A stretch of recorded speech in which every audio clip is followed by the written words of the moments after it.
사랑하는 성도 여러분, 기독교 신앙은 유일하신 하나님과 그분의 창조를 믿습니다. 아멘이시죠? 아멘.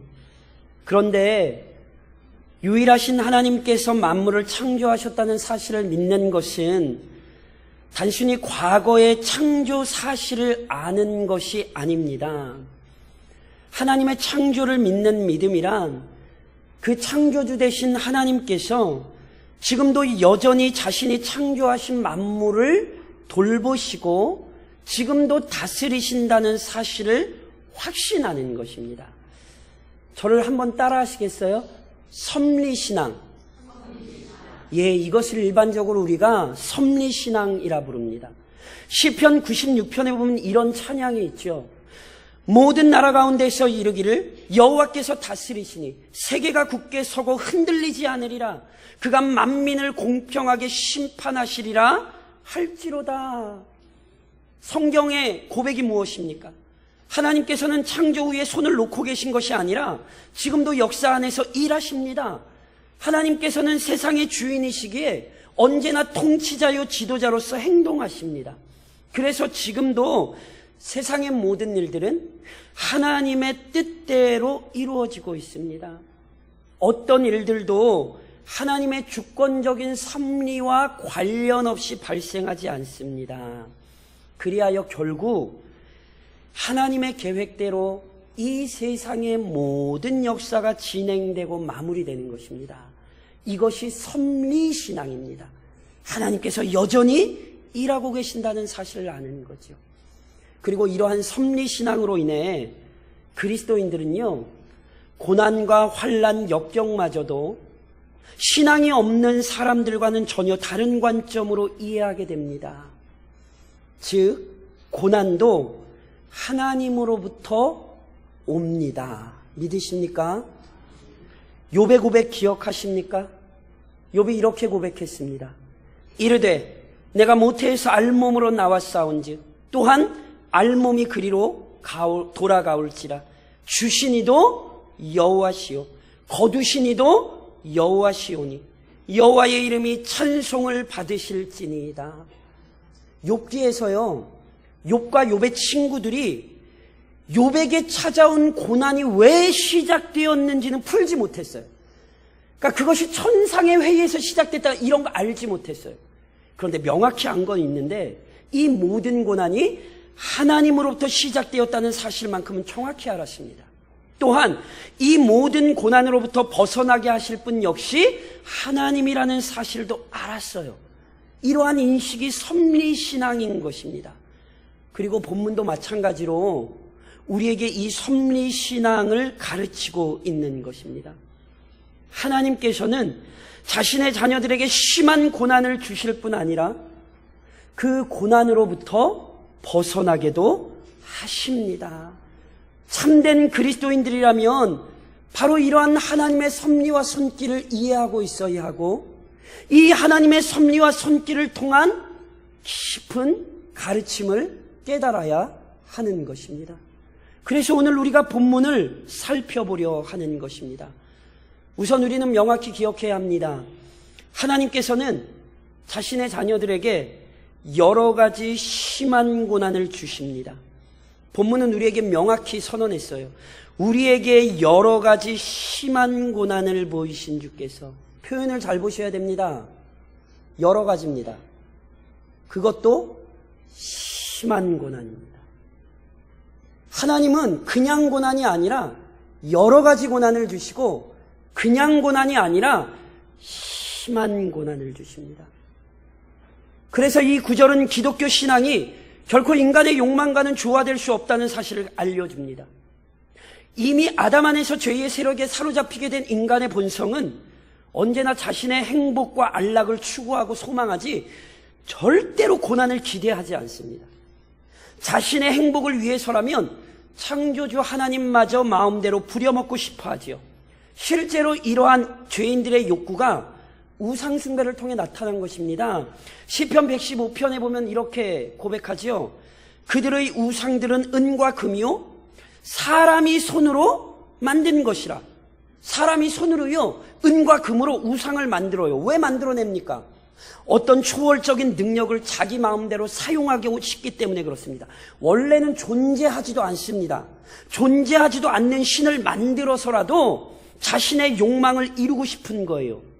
그러나 창조주 하나님은 결코 인간의 뜻에 따라 움직이시는 분이 아닙니다.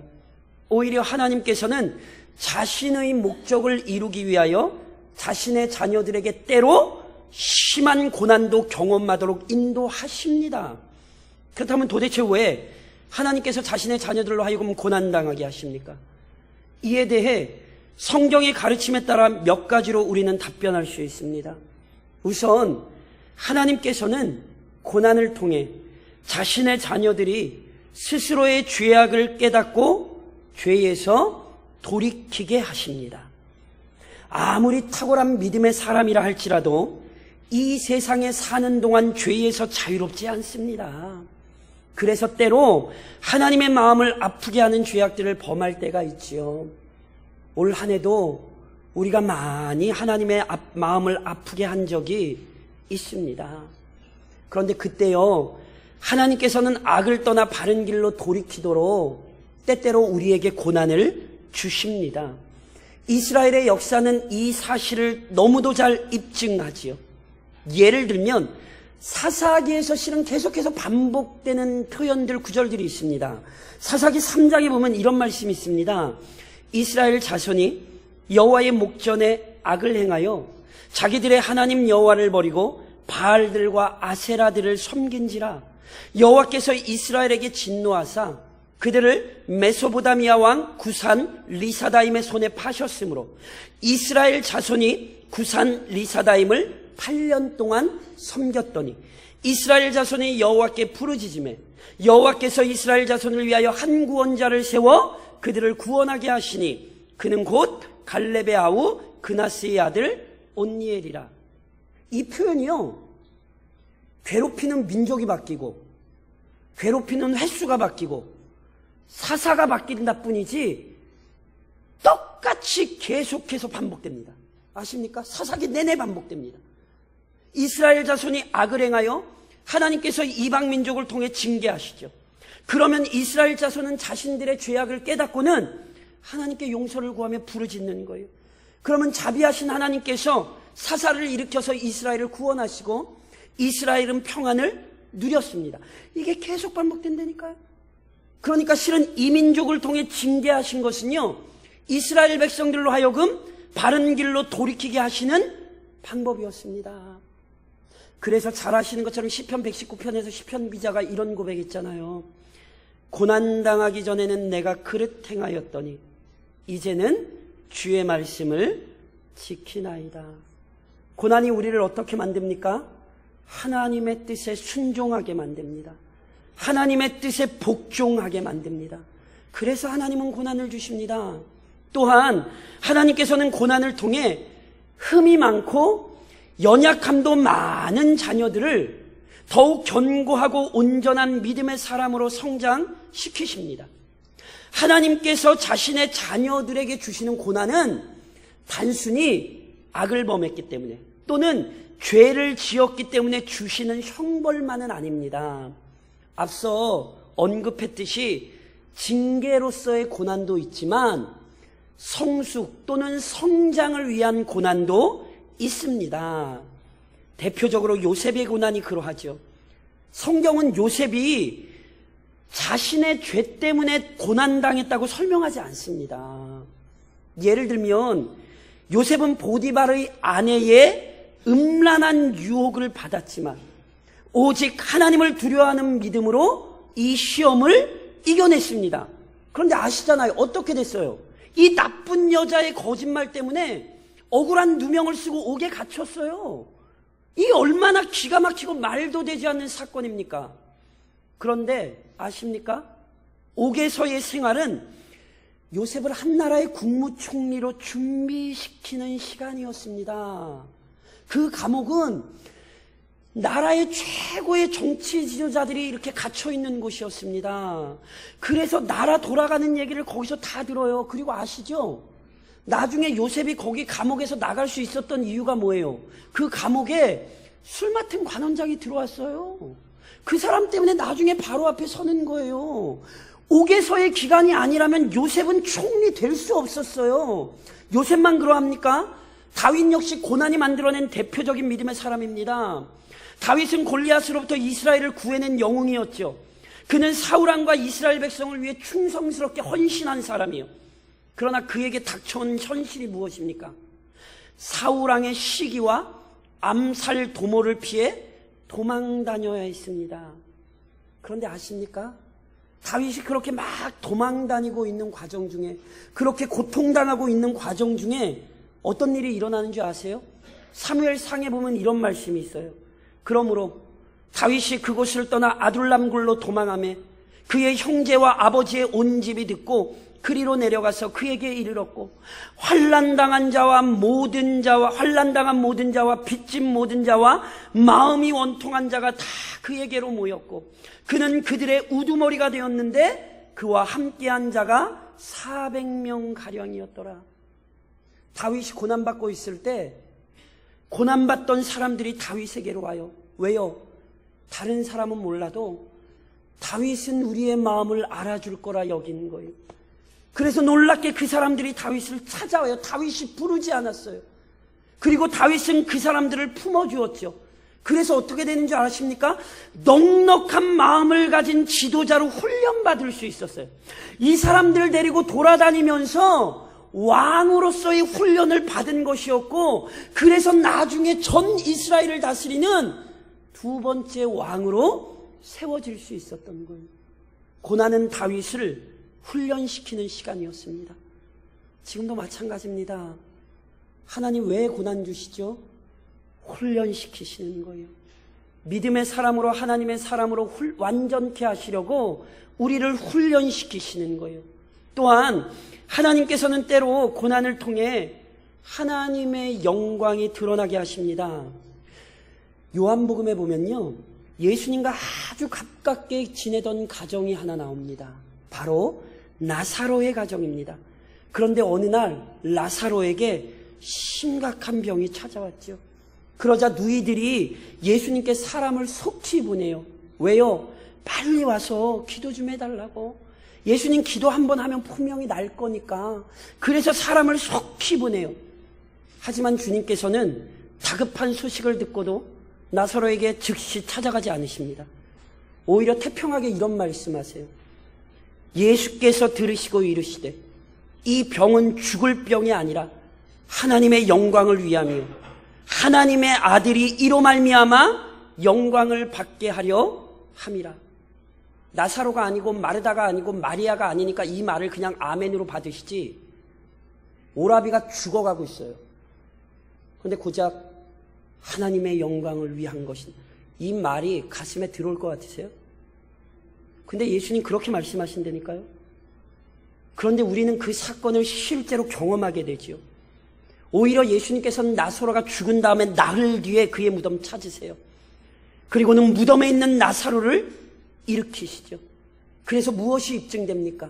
아, 우리 주님은 사망의 권세를 이기는 생명의 주인이시구나. 우리 주님은 정말로 생명을 다루시는 분이구나. 나사로의 병이요, 그의 가정에 임한 고난이요, 우리 주님과 그분을 보내신 하나님의 영광을 드러내는 방편이 되었습니다. 그리고 실은요, 고난을 통해 하나님께서 영광 받으신 가장 중요한 사건은요, 그리스도의 십자가입니다. 하나님의 아들이 인간의 손에 의해 죽임당하는 것보다 더 고통스러운 게 어디 있습니까? 하나님께서 인간이 되사 모진 모욕을 당하신 것보다 더 큰 고통이 어디 있습니까? 그런데 우리는 알지요. 예수 그리스도께서 고난받으심으로 말미암아, 그가 죽임당하심으로 말미암아 하나님께서 약속하셨던 죄인들의 구원이 이루어졌지요. 우리 주님의 고난이 하나님의 영광을 드러내었고 우리의 영광이 되었습니다. 그래서 여전히 하나님은 때로 자신의 자녀들에게 고난 주십니다. 왜냐하면 그 고난 통해 하나님이 영광 받으시려는 거예요. 그 어리석고 미련한 인생들의 삶을 통해서 하나님이 그 이름을 드러내시려고 하나님은 여전히 고난을 주십니다. 그리고 또 하나, 하나님께서는 고난을 통하여 이 세상의 불완전함을 깨닫게 하실 뿐 아니라 영원한 나라를 소망하게 하십니다. 하나님께서는 이스라엘을 애굽에서 인도해 내시려고 모세를 지도자로 보내셨습니다. 그래서 모세는 바로에게 가서 하나님의 말씀대로 이스라엘 백성 풀어주라고 요구했습니다. 그러나 바로는 이 요구를 괘씸하게 여기고는 오히려 이스라엘 백성을 더욱 괴롭혔습니다. 그런데 이 바로의 무자비한 폭정과 억압 때문에 더욱 분명해진 사실이 뭔 줄 아십니까? 그것은 애굽은 이스라엘 백성들이 계속 머물 곳이 아니라는 거예요. 이스라엘은요, 애굽에서 살 사람들이 아니에요. 이스라엘은 어디 가야 돼요? 약속의 땅 가나안 가야 되는 거예요. 이것을 이스라엘 백성들이 아주 절실히 깨닫는 거예요. 맞다. 여기가 우리가 있을 곳 아니구나. 동일한 원리가 그리스도인들에게 적용됩니다. 이 세상에는 고난과 환난이 그치지 않습니다. 그리고 이 사실 때문에 그리스도인들은 이곳이 영원한 안식처가 아니라는 사실을 되새기죠.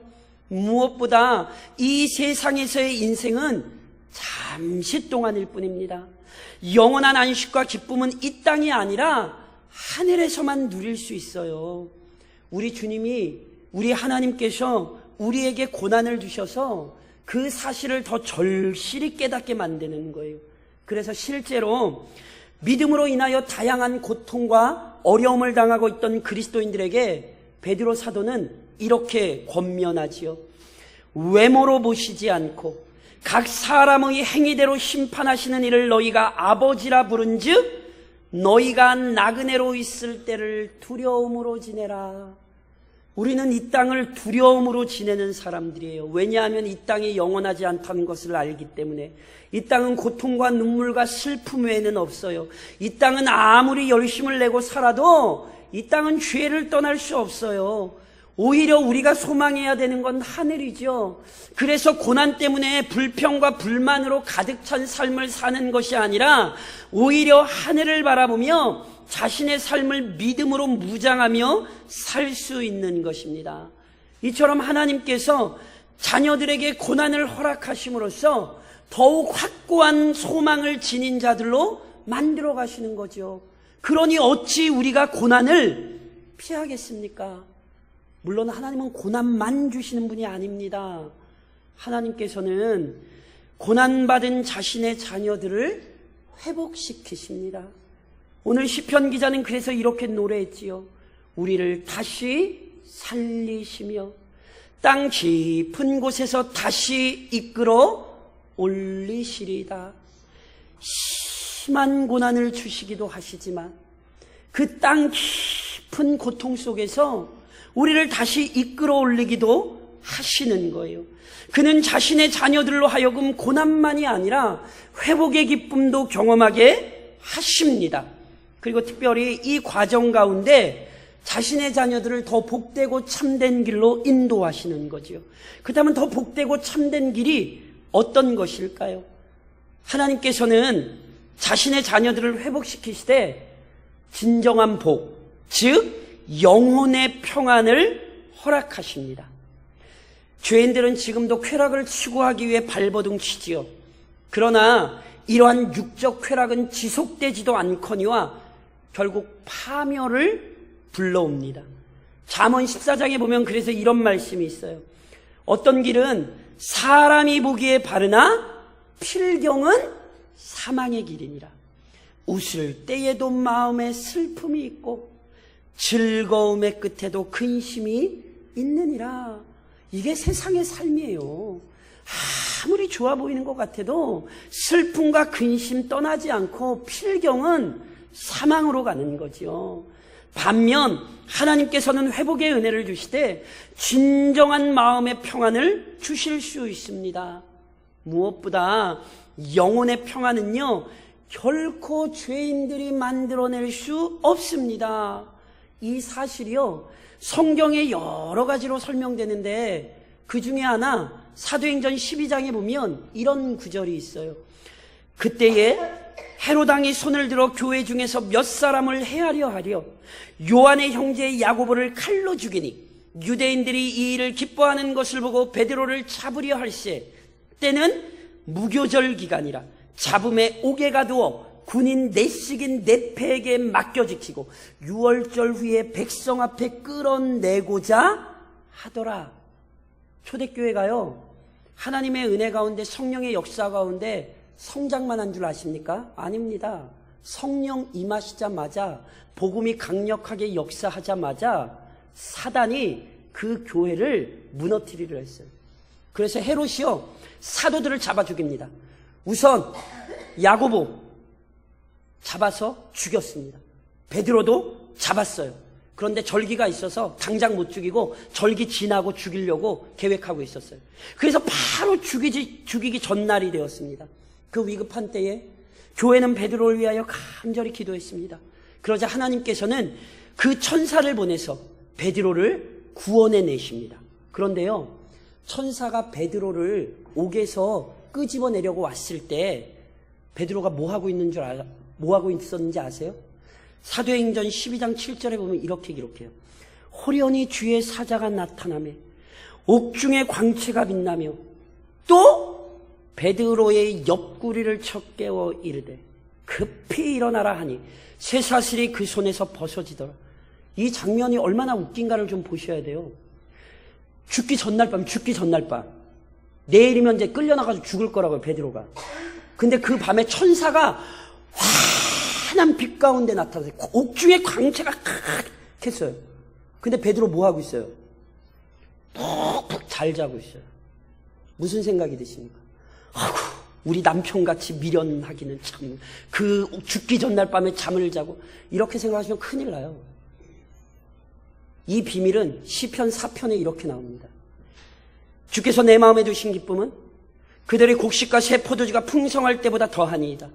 내가 평안히 눕고 자기도 하리니 나를 안전히 살게 하시는 이는 오직 여호와시니이다. 베드로가 죽기 전날 밤 왜 그렇게 쿨쿨 잘 잘 수 있었는지 아십니까? 그의 마음은 담대했어요. 하나님께서 그의 마음에 주신 평안은 죽음도 두려워하지 않게 만들었지요. 동일한 모습이 빌립보 감옥에 갇힌 바울과 실라에게서도 나타나지요. 바울과 실라는요, 복음 전하다가 붙들려서 모진매를 맞고 옥에 갇혔습니다. 그런데 옥에 갇혀서 뭐합니까? 죽도록 맞고 옥에 갇힌 사람들이 뭐합니까? 사도행전 16장에 보면 이렇게 기록하고 있죠.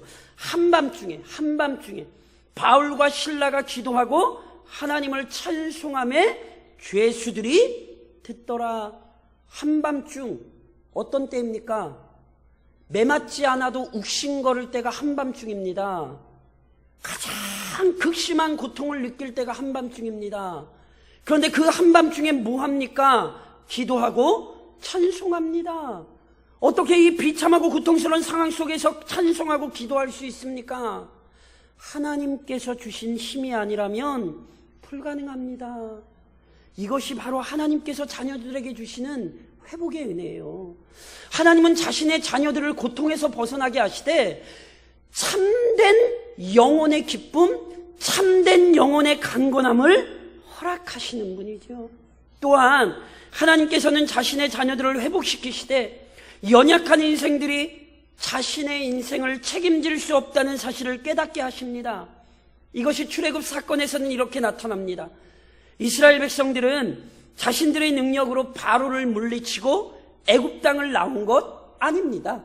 오히려 모세가 바로 찾아가자 바로는 이스라엘 백성 더 많이 괴롭혔어요. 너희들 어디 도망갈라 그래? 너희들 못 나가? 바로가 더 난리쳤어요. 그러나 결국 바로와 애굽 백성들이 항복하죠. 왜요? 하나님께서 애굽 땅을 무서운 재앙으로 치셨기 때문입니다. 그래서 10번째 재앙 끝나고 나자 출애굽기 12장에 어떤 기록이 있는 줄 아십니까? 밤에 바로가 모세와 아론을 불러서 이르되 너희와 이스라엘 자손은 일어나 내 백성 가운데에서 떠나 너희의 말대로 가서 여호와를 섬기며 너희가 말한 대로 너희 양과 너희 소도 몰아가고 나를 위하여 축복하라 하며 애굽 사람들은 말하기를 우리가 다 죽은 자가 되도다 하고 그 백성을 재촉하여 그 땅에서 속히 내보내려 함으로. 안 보내려고 그랬잖아요. 노예로 부려먹으려고 그랬잖아요.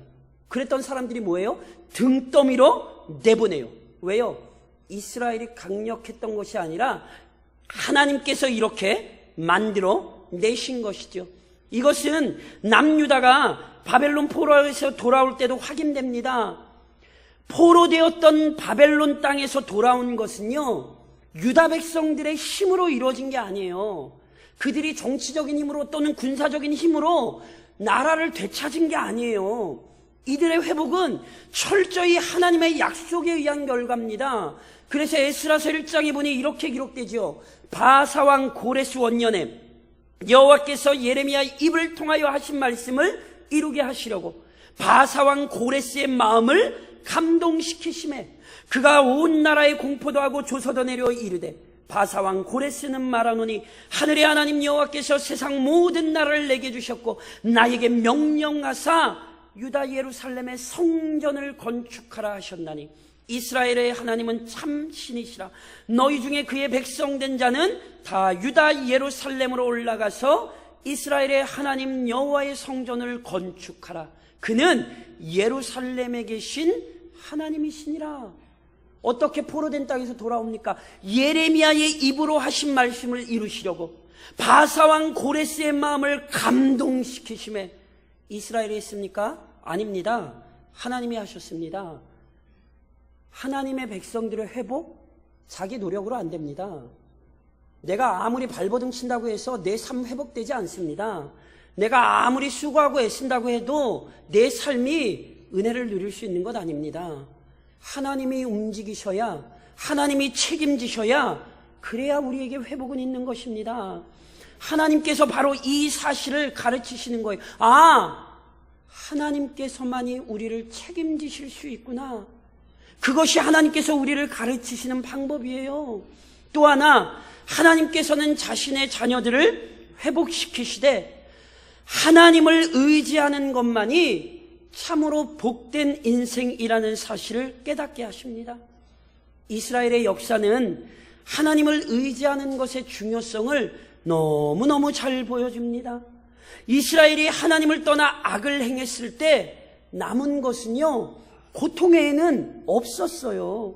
그래서 예레미야 선지자가 이렇게 선포했지요. 내 악이 너를 징계하겠고 내 반역이 너를 책망할 것이라. 그런즉 내 하나님 여호와를 버림과 내 속에 나를 경외함이 없는 것이 악이요 고통인 줄 알라. 주 만군의 여호와의 말씀이니라. 하나님을 떠나는 게 고통이고 하나님을 떠나는 것이 우리에게 괴로움입니다. 반면 죄악을 버리고 하나님께 돌이켰을 때 평안을 누릴 수 있는 것입니다. 이 동일한 원리가 여전히 우리에게 적용되는 거예요. 시편 144편 15절에서 시편 기자는 이렇게 노래하지요.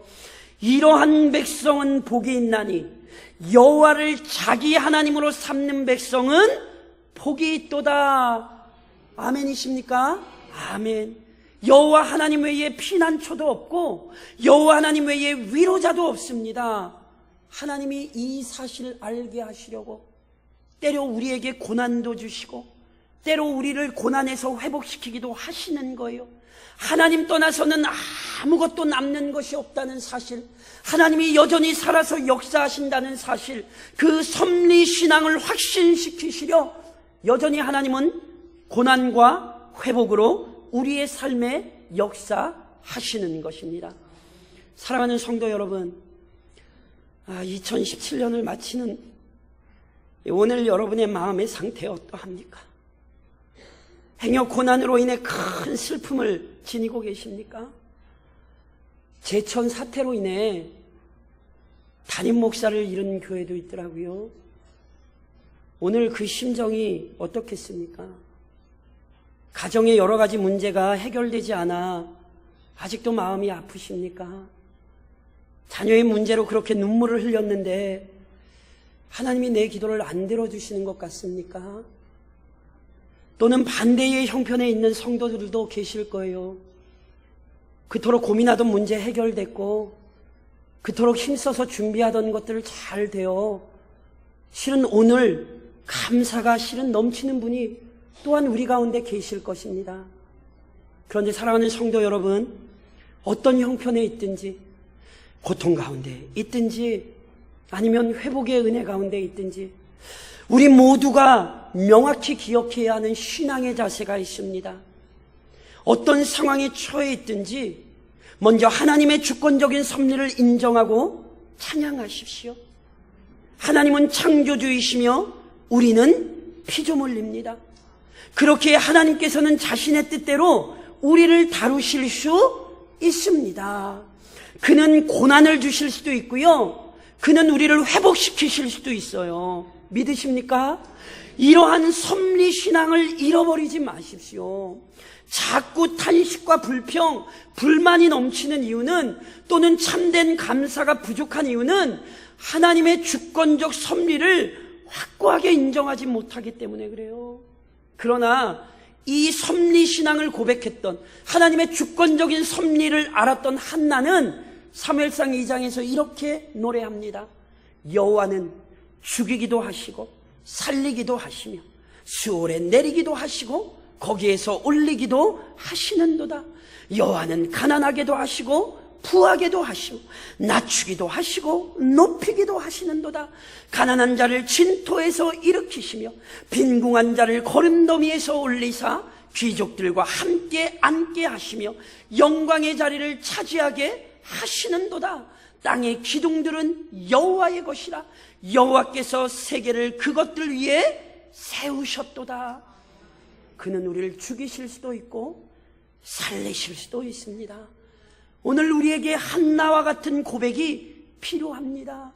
오늘 우리에게 한나와 같은 기도가 나와야 합니다. 오직 주인 되신 하나님, 우리를 뜻대로 다스리시는 하나님을 인정하고 그분을 찬양하십시오.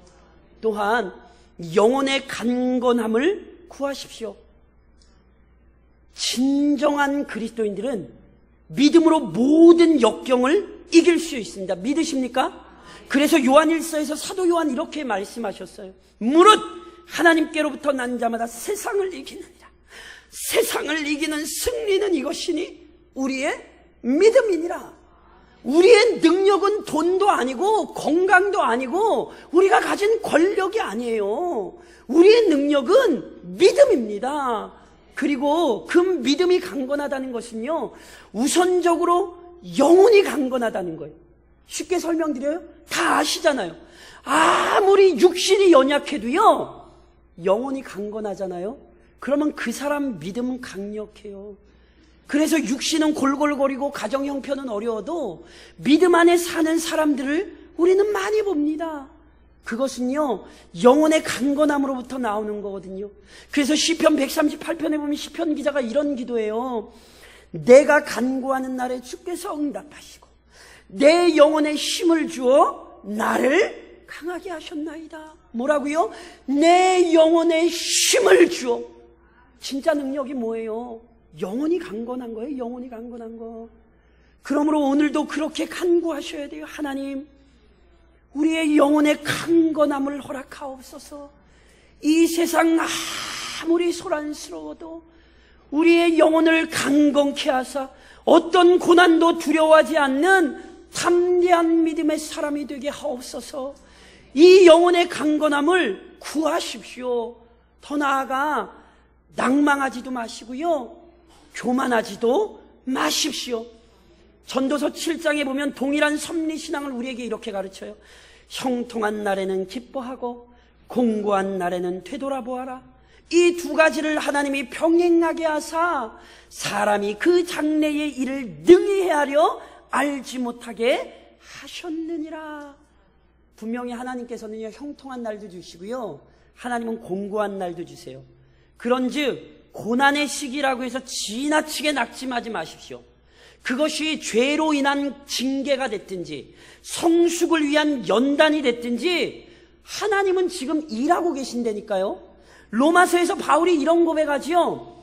다만 이뿐 아니라 우리가 환난 중에도 즐거워하나니 이는 환난은 인내를, 인내는 연단을, 연단은 소망을 이루는 줄 알미로다. 이 말이 무슨 얘기인 줄 아시겠어요? 환난이라고 하나님이 우리 버린 것 아니라고요. 환난 중에서 지금 하나님이 일하고 계시단 말이에요. 우리가 그것을 다 몰라서 그렇지 하나님께서 여전히 그 환난 중에 인내를 이루시려고, 연단을 이루시려고, 소망을 이루시려고 우리를 붙들고 일하고 계십니다. 그러므로 낭망하지 마십시오. 동시에 회복의 시기라고, 은혜의 시기라고 교만하지 마십시오. 성경 잘 보십시오. 믿음의 사람들 중에 은혜가 풍족히 부어지고 누리던 시기에 실족한 사람 많습니다. 환난이 만들어낸 대표적 사람 다윗 아시잖아요. 나중에 교만함으로 인구조사예요. 그래서 하나님께 엄청나게 혼났어요. 히스기야 왕이요, 하나님께서 생명 연장시켜줬더니 좋다고 교만해서 바벨론 사람들 앞에서 교만히 행하다가 자신의 후손들이 바벨론에 끌려갈 거 선고받아요. 은혜의 시기라고 절대 자만하지 마십시오. 오히려 은혜의 시기일수록 주의하십시오. 누누이 말씀드린 것처럼 나에게 주신 은혜가 은혜답게 열매를 맺을 수 있도록 겸손하게 섬기십시오. 무엇보다 참된 위로와 회복을 소망하십시오. 하나님은 선하신 분입니다. 믿으십니까? 아멘. 그는 비록 악인이라 할지라도 그 악인이 죄악 중에 죽는 것을 기뻐하지 않으시는 분이에요. 하물며 자신의 백성을 향한 하나님의 마음이 어찌 강팍할 수 있겠습니까? 예레미야 애가에 보면 그래서 이런 말씀이 있죠. 그가 비록 근심하게 하시나 그의 풍부한 인자하심에 따라 긍휼히 여기실 것임이라. 주께서 인생으로 고생하게 하시며 근심하게 하심은 본심이 아니시로다. 아멘이십니까? 근심하게 하셔도 그의 사랑의 표현이고 그 근심을 통해 오히려 우리를 복된 자리로 인도하실 거예요. 하나님의 생각은 우리의 생각과 다르고 하나님의 방식이 우리의 방식과 다르기에 우리가 알 수 없는 것뿐입니다.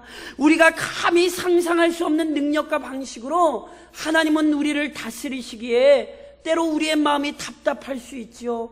그러나 잊지 마십시오. 하나님은 지금도 일하고 계십니다. 그래서 연약한 인생들에게 필요한 것은 오직 하나님에 대한 신실한 믿음의 고백이에요. 잠언 29장은 그래서 우리에게 이렇게 가르쳐요. 우리 같이 한번 봉독하실까요? 저랑 믿음으로 같이 봉독하십니다. 사람을 두려워하면 올무에 걸리게 되거니와 여호와를 의지하는 자는 안전하리라. 아멘. 여호와를 의지하는 자가 안전할 것입니다. 내 자신에게 집착하지 마십시오. 지금 발생한 문제에 집착하지 마십시오. 하나님을 신뢰하고 기대하십시오. 오직 그분을 의뢰하는 자에게 참된 위로와 회복은 언제든지 찾아옵니다. 우리에게 아주 심한 고난을 주셨다 할지라도 우리를 다시 깊은 수렁에서 이끌어 올리사 견고한 반석 위에 세우실 하나님을 기대하십시오. 이것이 2017년을 마치는 우리의 마음 가운데 있는 가장 견고한 고백입니다. 지금까지 우리를 사랑으로 인도하신 하나님, 앞으로도 확신 가운데 인도하실 것을 의지하며 끝까지 믿음의 길을 걸으시기를 우리 주님 이름으로 부탁드립니다.